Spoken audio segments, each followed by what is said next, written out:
Dr. Tedros Adana Itoophiyaaf kamalu nagaa malee waraana miti jechuun ibsaniiru. Lammiileen Itoophiyaa Saudi Arabiyaatti haala rakkisaa keessa turan 1,708 gara biyyatti deebi'an. Itoophiyaan anniisaa misooma nukleeraa saffisiisuuf tumsa Ameerikaa fi Raashiyaa waliin jalqabdee cimsaa jirti jechuun Afrikaa First Postiin gabaaseera. Namni lubbuu 10,000tti du'a murteessee ture duuti itti murtaa'uun immoo gabaafame. Trump konkolaataa nyaataa keessa dhukatee Turkii keessa ba'uun isaa immoo dhagahameera. Shamara kafuunee kabajamtootaa fi hordoftoota JMN irraa oduu galgala kanaaf qindeeffanne simbirangaa kunneen hangafoota oduu keenyaa galgala kanaati. Amma immoo gara bal'inaan qindeeffadhetti sin dabarsaa turtiin keessan nu faana ta'u.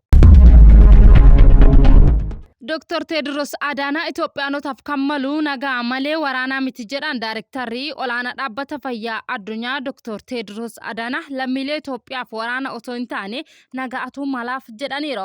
Qooda fudhattoonni hundi qawwee irraa gara mariitti akka dhufaniif immoo misoomaa fi gamtaa waliin ta'uudhaan waraana dhiisanii nagaa akka filatan himaniiti jiru. Jeequmsa naannolee Itoophiyaa adda addaa keessatti hammaataa dhufuunsa lubbuu namaa buqqisuu fi akkasumas immoo gaaga'ama hawaasummaa guddaa gaggeessuu waan ta'eef immoo kanaaf nagaatu fala jechuun nagaaf waamicha dhiyeessan. Yeroo ammaa kana naannolee Amaaraa, Oromiyaa, Tigraay, Affaar, Beenishaangul Gumuz keessatti waldhabdeen hidhannoo raawwatamaa jiras jedhe. Waldhabdee kanaaf immoo tasgabbeessuu dhabuun isaa jireenya guyyaa guyyaa lammiilee irratti immoo dhiibbaa guddaa gaggeessaa akka jiru himeeti jira. Waldhabdee waggoota dheeraaf ture furmaata waaraa fiduu osoo hin taane eenyumaayyuu gidiraa fi kufaatii dinagdee uummataa saffisaa jira jechuun Dr. Tedros Adana himan. Waraana kana keessatti immoo kallattiin kan miidhamu namoota nagaa qulqulluu yoo ta'an immoo tajaajila fayyaa barnootaa fi bu'uuraalee misoomaa adda addaa addaan citu jireenya uummataa daran gaddisiisaa akka jiru ibseeti jira. Waldhabdeen hidhannoo kuni mufinnaa fi itti quufinsa uummataa dabaluu qofa osoo hin taane dhimmoota siyaasaa walxaxaa ta'an hiikuu akka hin danda'amne ibsaniiru. Mootummaa federaalaa hooggantoonni naannolee fi gareewwan hidhatan gidiraa uummatarraa dursa kennuun minjaala irra ta'anii garaagarummaa isaanii mariidhaan akka hiikkatan immoo waamichas dhiyeessaniiti jiru. Lammiileen Itoophiyaa Saudi Arabiyaatti haala rakkisaa keessa turan 1,700 ol gara biyyatti deebi'an. Lammiileen Itoophiyaa Saudi Arabiyaatti haala rakkisaa keessa turan 1,708 gara biyyatti deebi'uun isaa ibsameeti jira. Torban kana keessa balaliiwwan marsaa 8ffaan geggeeffame kanneen gara biyyatti deebi'an keessa dhiironni 773, dubartoonni immoo 677 fi daa'imman 76 ta'uu isaa ibsameera. Deebitoonni kanneen keessa immoo 163 kanneen umriin isaanii waggaa 18 gad ta'an immoo dargaggootaa fi daa'imman ta'uu isaa himameera. Hojii lammiilee gara biyyatti deebisuu fulbaana 2018 irraa eegale hanga ammatti Itoophiyaanonni 92,000 ol immoo gara biyyatti deebi'u carraa argachuu ministeerri dhimma dubartootaa fi hawaasummaa odeeffannoo baasee hubachiiseera. Ministeerichi lammiileen gara biyyatti deebi'aniif immoo buufata xiyyaaraa fi wiirtuuwwan tursiisuu keessatti deeggarsaa fi kunuunsa barbaachisaa ta'e kennuun akkasumas immoo maatii isaanii waliin akka walitti dhufan gochuudhaan qaamolee dhimmi ilaallatu waliin dhaabbilee fi tumsitoota waliin ta'uudhaan xiyyeeffannoon hojjetamaa jiraachuusaa ibsaniiru. Itoophiyaan anniisaa misooma nukleeraa saffisiisuuf tumsa Ameerikaa fi Raashiyaa waliin jalqabdee cimsaa jirti. Afrikaa First Post akka gabaasa Afrikaa First Post eeretti Itoophiyaan fedhii anniisaa ishee dabalaa dhufuun guutuu fi damee teknoolojii dandeettii ishee guddisuuf misooma anniisaa fi teknoolojii nukleeraa saffisiisuun tumsa Ameerikaa fi Raashiyaa waliin jalqabdee cimsaa jirti jedhan. Teknoolojiin nukleeraa kun immoo industirii fi yaala fayyaatti immoo qonnaa fi humna elektirikii qulqulluu maddisiisuuf gahee olaanaa qabaachuu isaa immoo eeran. Ejensiin atoomikii Raashiyaa kun immoo qaamolee teknoolojii fi Ameerikaan deeggarsa teeknikaa leenjii humna namaa fi eegumsa nageenyaa kennuuf fedhii agarsiisadha. Yeroo ammaa kana immoo Itoophiyaatti qajeelfamaa fi seera ejensii atoomikii addunyaa waliin ta'uudha wal simuun misooma bu'uuraalee nukleeraa ijaaruuf kutannoodhaan hojjechaa jirti. Ogeeyyiin damee kana immoo akka ibsanitti teknoolojiin kun Itoophiyaan gaanfa Afrikaa wiirtuu anniisaa ta'uu fi imala taasiftu dandeettii guddaa dabalaa jiraachuus himanitti jiru. Adeemsa kana keessatti immoo teknoolojii ceessuu fi leenjiin xiyyeeffannoo addaa kennuun akka qabu ogeeyyiin eeraniiru. Namni lubbuu kumaatamatti du'a murteessee ture duuti itti murtaa'e pirezidaantii Sooriyaa aangorraa kaafamee Bashir al-Sadii irratti murtee du'aa darbee ture. Bashir al-Sadii suuraa geetiin imeejii irratti mana murtii Sooriyaa pirezidaantii duraanii humnaan aangorraa kaafamuun biyyaa ari'ameen Bashir al-Sadii bakka inni hin jirretti duuti itti murteesse. Al-Sadiin immoo erga muddee bara 2024 aangorraa kaafamee booda maatii isaa qabatee gara Moskootti baqate. Manni murtii Durbii Asad akkasumas immoo bulchiinsa kibba Siiriyaa bulchiinsa Deera jedhamtu keessatti dursaa nageenyaa fi siyaasaa kan ture Atif Najib irratti du'a murteessee ture. Namni kun immoo garuu akka Asad bakka inni hin jirretti osoo hin taane mana murtiitti dhiyaachuun murtee isaa dubbifateeti. Bulchiinsi Asad waggoota 15 aangorra ture erga diigamee booda mootummaa ce'umsaa aangoo qabateen aangaa'ota bulchiinsaa kan waliin hidhata qabanii seeratti dhiyeessee jira.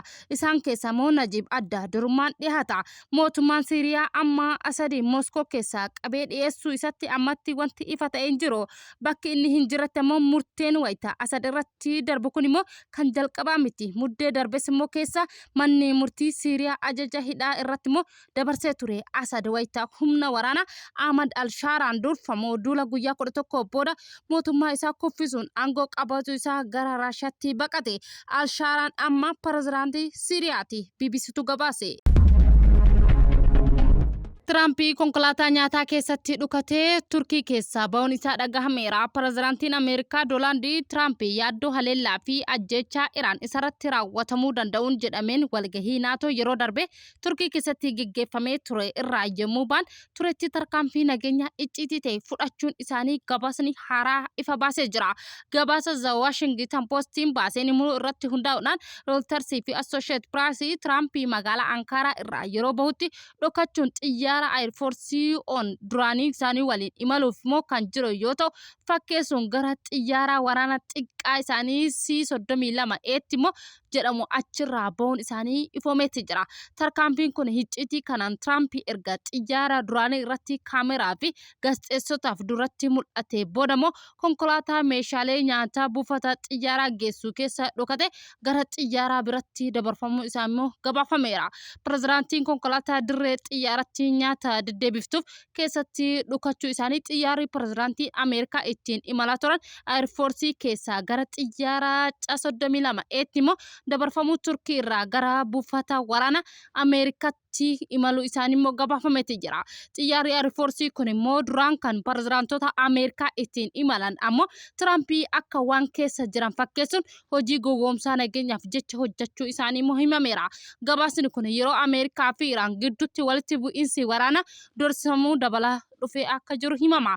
Qondaaltonni nageenya Ameerikaa Tirampii irratti immoo balaan nageenyaa cimaan aggaamamaa jiraachuu isaanii ilaalcha keessa galchuun xiyyaara haaraa Kaatar irraa kenname fayyadamuudhaan nageenya isaanii guutuu mirkaneessuu irratti filachuun isaanii immoo gabaafame. Tirampii gara Turkii yeroo deebi'u xiyyaarri Boeing 747 har'a kana immoo Kaatar irraa kenname ture fayyadamuudhaan yeroo Turkii irraa bahuun xiyyaara isaanii duraanii Air Force dhiisanii tooftaa addaatiin fayyadamuudhaan achirraa bahuun isaanii immoo gabaafameera. Xiyyaara sanirratti ammoo Tirampii xiyyaara duraanii ittiin imalan sababa sodaa nageenya isaaniitiin wal qabsiisuun gaafatummaa xiyyaara haaraa san gara UK'tti loltoota Ameerikaa achi jiran akka daawwataniif dursanii erguu isaanii himameera.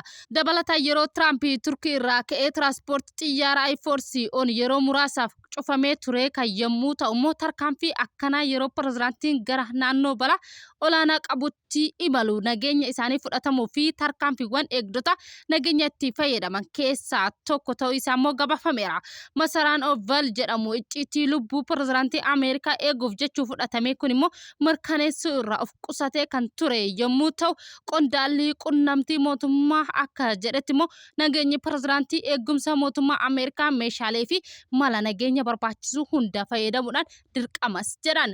Bu'uura jechuun qondaalaa qunnamtii mootummaa Ameerikaa Doonaald Tirampii yeroo Turkii irraa bahan irratti turetti konkolaataa nyaataa dirree xiyyaaraa deddeebiftu keessaa dhokachuun isaanii imalaa tureef taateen kun immoo icciitii olaanaa qabamee ture isaa saaxilameeti jira. Maddi The Washington Postitu gabaase. Egaa kabajamtootaa fi hordoftoota JMN irraa oduu galgala kanaaf qindeeffannee kana fakkaata. Hanga ammaa waan daawwattanii nu hordoftaniif galata guddaa qabdan isiniin jecha JMN subscribe, like, share gochuu yaada qabdan comment irra nuukaa yeroo gaarii qabaadha.